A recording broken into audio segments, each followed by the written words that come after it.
ایسی معلومات ایک کامیاب کمانڈو اور ایجنٹ کے علم کا جز ہوتی ہے۔ اس کے باوجود یہ لوگ میرے وسیع تجربے اور جرأت و دلیری کے وسیع تر امکانات سے پوری طرح واقف نہیں تھے۔ یہ میری اسی جرأت مندانہ افتاد طبع کا پرتو تھا کہ میں نے ان کے سامنے ایک ایسے خطرناک ترین مشن کا منصوبہ پیش کیا جس میں میری جان جانے کا 90% امکان تھا۔ منصوبہ چونکہ ایک اعتبار سے تیز بیدف بھی تھا، اسی لیے ڈاکٹر عقاد نے فوراً اس کی منظوری دے دی اور بھرپور تعاون کا یقین دلایا۔ میں نے سعدیہ سے کاغذ قلم لیا اور ڈاکٹر عقاد کو نمبر وار اپنی تمام ضروریات لکھ دیں۔ ان میں سے ایک بااعتماد جان باز سرفروش اور کمپیوٹر الیکٹرانک ماہر ساتھی کمانڈو کی ڈیمانڈ کے علاوہ سائلنسر والی 2 ایٹومیٹک جنرل پستولیں اور 2 پولی ایسٹر نائلان کے ماسک اور سائنائٹ زہر کے 2 کیپسول بھی شامل تھے۔ یہ زہریلے کیپسول اس لیے تھے کہ اگر ہمارا مشن کسی وجہ سے ناکام ہو جاتا ہے تو ہم انہیں چبا کر خودکشی کر سکیں۔ نیوکلیئر کمپیوٹر کے کلیدی ہندسوں کی فراہمی کی ذمہ داری از خود ڈاکٹر عقاد نے لے لی تھی۔ رات 11 بجے ڈاکٹر عقاد اگلے روز رات 8 بجے آنے کا وعدہ کر کے چلا گیا۔ کھانا ہم نے اکٹھے ہی کھایا تھا۔ سعدیہ دوبارہ کافی بنا کر لے آئی۔ میں اس کے بستر سے اٹھ کر بڑے صوفے پر آ گیا۔ سعدیہ چونک کر بولی، یہ کیا؟ نہیں، تم میرے پلنگ پر ہی سو گے۔ میں صوفے پر سوؤں گی کیونکہ ابھی تمہاری طبیعت ٹھیک نہیں ہے۔ میں نے مسکراتے ہوئے کہا، میں بالکل ٹھیک ہوں سعدیہ، تم میری فکر نہ کیا کرو۔ اور پھر ہم تو موت کے ہاتھ میں ہاتھ ڈال کر چلتے پھرتے رہتے ہیں۔ میں نے پہلی بار سعدیہ کی سیاہ چمکیلی آنکھوں میں غم کے سیاہ بادل امڑتے دیکھے۔ یہ بدلی کسی وقت بھی برس سکتی تھی۔ چمکیلی آنکھیں، گرم سانسوں کی موسیقی، ستم نصیب آہوں کی پت جڑ اور ملاپ کے سربہار کی موتیوں بھری بارش۔ محبت کا ان شوق اور رنگین پھولوں سے ایک کمانڈو کا دامن خالی ہوتا ہے۔ اس کی زندگی تو کڑی دھوپ میں تپتے ریگستان میں سفر کرتے گزرتی ہے۔ کہاں کی محبتیں اور کہاں کے رومان۔ اگلی رات ڈاکٹر عقاد ٹھیک 8 بجے آ گیا۔ اس نے اسرائیلی نیوکلیئر میزائل اڈے کے بارے میں مجھے جو معلومات فراہم کی اس پر میں حیران رہ گیا۔ تب مجھے احساس ہوا کہ اس مختصر غیر دلچسپ فلسطینی مجاہد کا دائرہ کار کس قدر وسیع تھا اور اس کے آدمی کہاں کہاں پھیلے ہوئے تھے۔ یہ ایک نیلے لیٹر پیڈ کا کاغذ تھا جس پر میزائل اڈے کا سارا نقشہ بنا ہوا تھا۔ نیوکلیئر کمپیوٹر کے کلیدی ہندسوں کے بارے میں ڈاکٹر نے کہا، جو فلسطینی کمانڈو میرے ساتھ جائے گا یہ ہندسے اسے ازبر ہیں اور وہی مجھے بتائے گا۔ میں میزائل اڈے کے نقشے کا بڑے غور سے مطالعہ کرنے لگا۔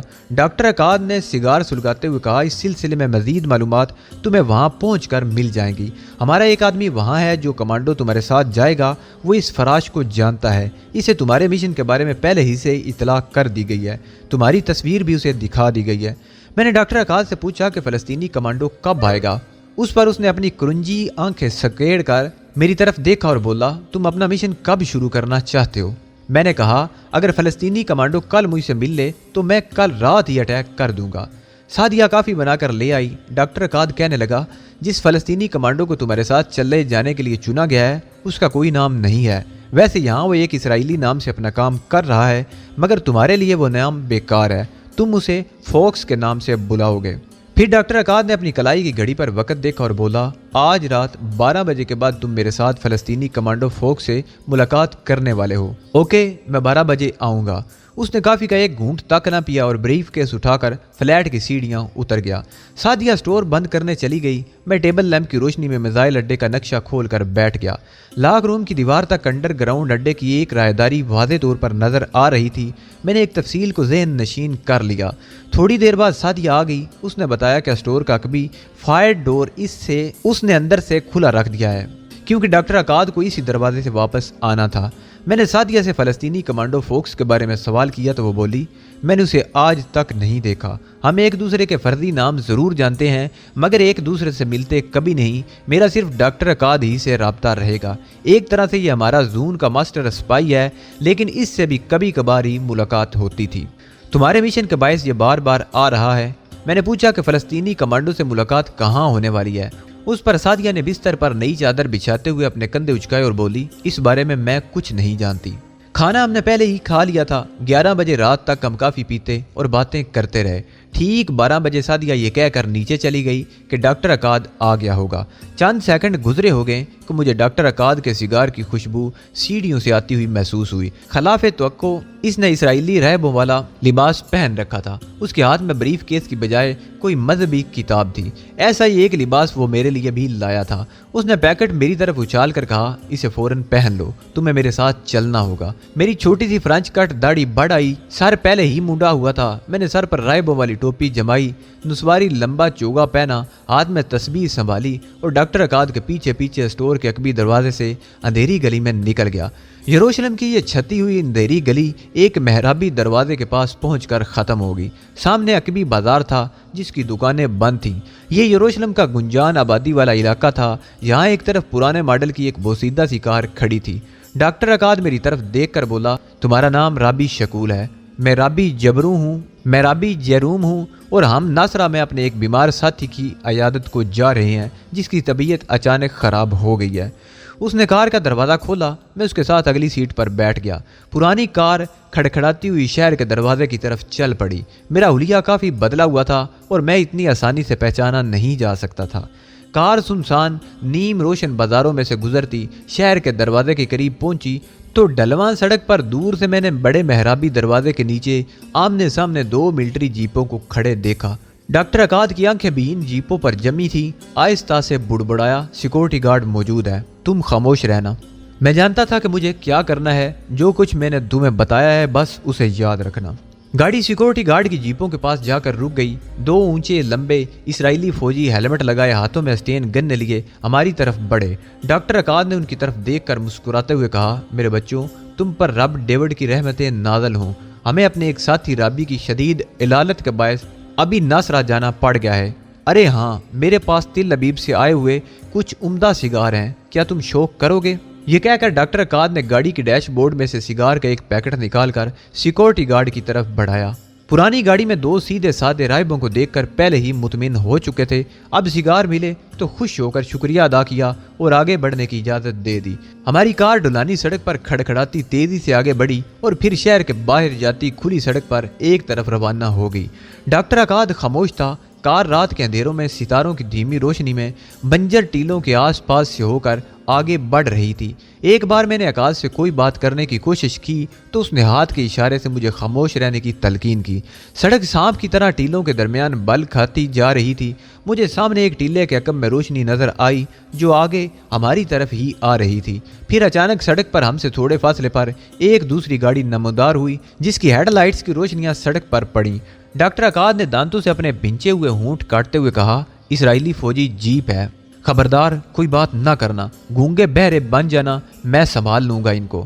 ہماری کار کی روشنی پڑی تو جیپ میں مجھے 2 فوجی بیٹھے نظر آئے جن کے سر ہیلمٹ سے ڈھکے ہوئے تھے اور ایک فوجی کی اسٹین گن کی اوپر کو اٹھی ہوئی بیرل مجھے صاف نظر آ رہی تھی۔ فوجی جیپ سڑک کے بیچ میں آ گئی، اس کی رفتار ہلکی ہو گئی اور اس کے ڈرائیور نے لائٹس کو 3 بار ڈپ کر کے ہمیں رکنے کا اشارہ کیا۔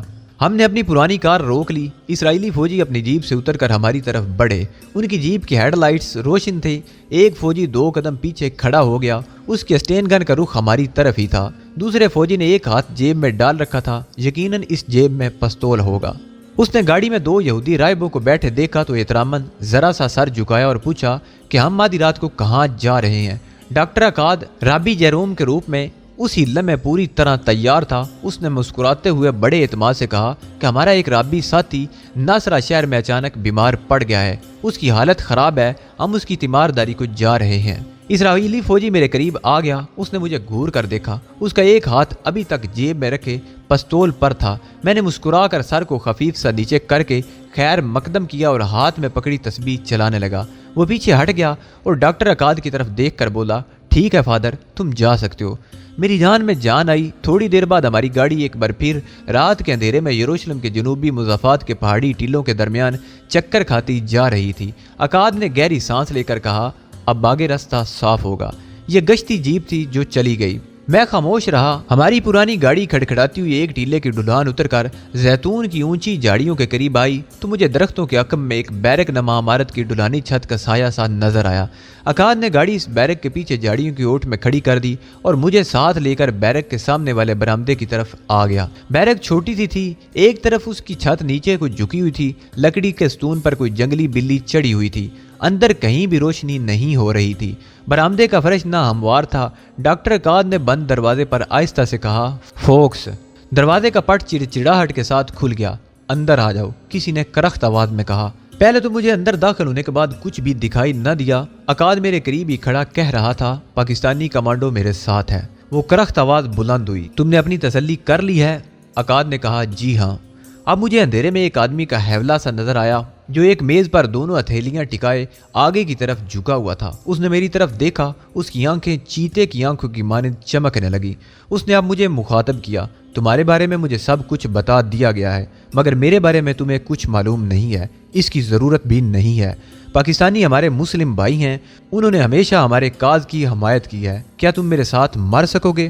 وہ عربی بول رہا تھا۔ میں نے عربی زبان میں ہی جواب دیا، اپنا مشن پورا کیے بغیر نہیں مروں گا۔ اندھیرا اور خاموشی۔ فوکس کی آنکھوں کی چمک میں اضافہ ہو گیا۔ اس نے میرے کندھے پر اپنا ہاتھ رکھ دیا۔ اس کے ہاتھ میں فولاد جیسی سختی تھی۔ وہ مسکرایا۔ اندھیرے میں اس کے سفید دانتوں کی لکیر نظر آنے لگی۔ پھر اس نے جلدی سے اپنا ہاتھ نیچے کر لیا اور ڈاکٹر عقاد کی طرف دیکھ کر بولا، تم اب جا سکتے ہو۔ ڈاکٹر عقاد خاموشی سے باہر نکل گیا۔ اس نے مجھ سے سلام دعا بھی نہ کی۔ فلسطینی کمانڈو فوکس نے دروازہ بند کر دیا۔ اب مجھے کمرے کے اندھیرے میں دھندلی چیزیں نظر آنے لگی تھیں۔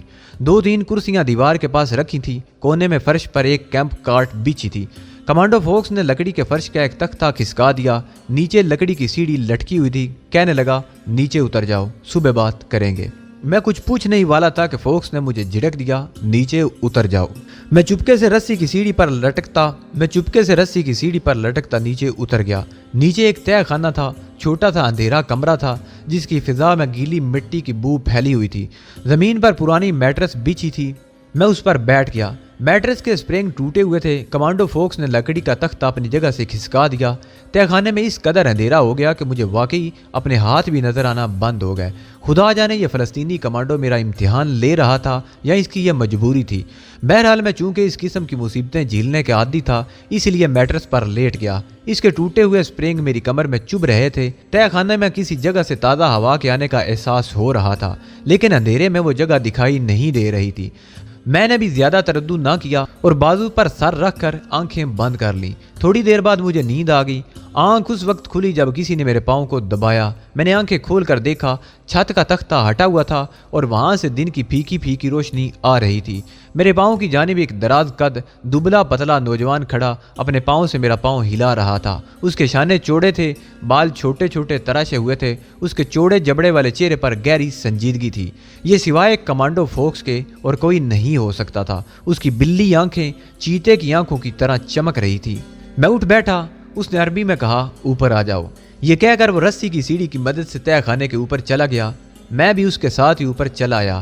یہ ویران جنگل میں کوئی پرانی بوسیدہ سی بیرک تھی جس کے اندر کاٹ کباڑ بھرا ہوا تھا۔ دروازہ بند تھا۔ کمانڈو فوکس بند دروازے کے پاس کھڑا کسی خفیہ سوراخ میں سے باہر دیکھ رہا تھا۔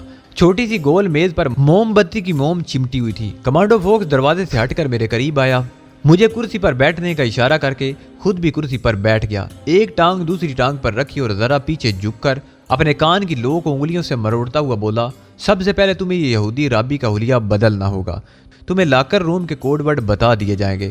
گائیڈ میزائل کے کلیدی ہنسوں کی تمہیں ضرورت نہیں پڑے گی، مگر اسرائیلی حکام کی یقین دہانی کے لیے تمہیں اس کے شروع اور آخر کے 2 حروف بتا دیے جائیں گے۔ یہ 4 ہنسے میزائل پوسٹ کے حکام کے پاؤں تلے کی زمین کھسکانے کے لیے کافی ہوں گے۔ کمانڈو فوکس بات کرتے کرتے رک گیا اور بند دروازے کے سوراخوں میں سے باہر دیکھنے لگا۔ پھر میری طرف دیکھ کر بولا، تمہارے ساتھ 2 کمانڈو کر دیے جائیں گے۔ میں میزائل پوسٹ پر ہی ہوں گا، مگر تم وہاں مجھ سے کوئی بات نہیں کرو گے، میری طرف دیکھو گے بھی نہیں۔ وہ چلتا ہوا میرے قریب آ کر شکستہ کرسی پر بیٹھ گیا، میز پر کونیاں ٹکائیں اور میری طرف جھک کر بولا، یہ بڑا خطرناک مشن ہے، اس کا 80% بوجھ تم پر ہے، کیا تم اسے سنبھال لو گے؟ میں نے کہا، اس کا ثبوت تمہیں اس وقت ہی مل سکتا ہے جب میں کمانڈو ساتھیوں کو لے کر میزائل پوسٹ پر حملہ آور ہوں گا۔ وہ میری آنکھوں میں آنکھیں ڈالے گھورتا رہا، کچھ کہے بغیر اٹھا، چھوٹی سی بیرک کے فرش پر ٹہلنے لگا، پھر میرے سامنے کرسی پر آ کر بیٹھ گیا۔ بند بیرک کے باہر کسی وقت چڑیا کے بولنے کی آواز آ جاتی تھی۔ اس نے ہاتھ بڑھا کر کہا، تمہارے پاس نیوکلیئر میزائل اسٹیشن کا جو نقشہ ہے مجھے دکھاؤ۔ میں نے جیب سے ایک طے کیا ہوا کاغذ نکال کر اس کی طرف بڑھا دیا۔ اس کاغذ پر میزائل اسٹیشن کے اندر کے کمروں کا پورا نقشہ بنا ہوا تھا۔ وہ چند لمحوں تک گہری محویت سے اسے اس نقشے کو دیکھتا رہا، پھر طے کرتے ہوئے بولا، تم نے اسے اچھی طرح ذہن نشین کر لیا ہے نا؟ میں نے اس بات میں جواب دیا۔ اس نے نقشہ میری طرف بڑھا کر کہا، ایک بار پھر اسے غور سے دیکھ لو۔ میں نے نقشے پر ایک بار پھر نگاہ ڈالی۔ اس کی تمام تفصیلات اور آڑی ترچھی لکیروں اور لاکر روم کی طرف جاتی راہداری اور باہر کے گیٹ کی فوجی پوسٹ کو غور سے دیکھا۔ اس کے بعد کمانڈو فوکس نے وہ نقشہ مجھ سے لے کر ماچس کی تیلی جلائی اور اسے جلا کر راکھ کر کے فرش پر پاؤں سے مسل دیا۔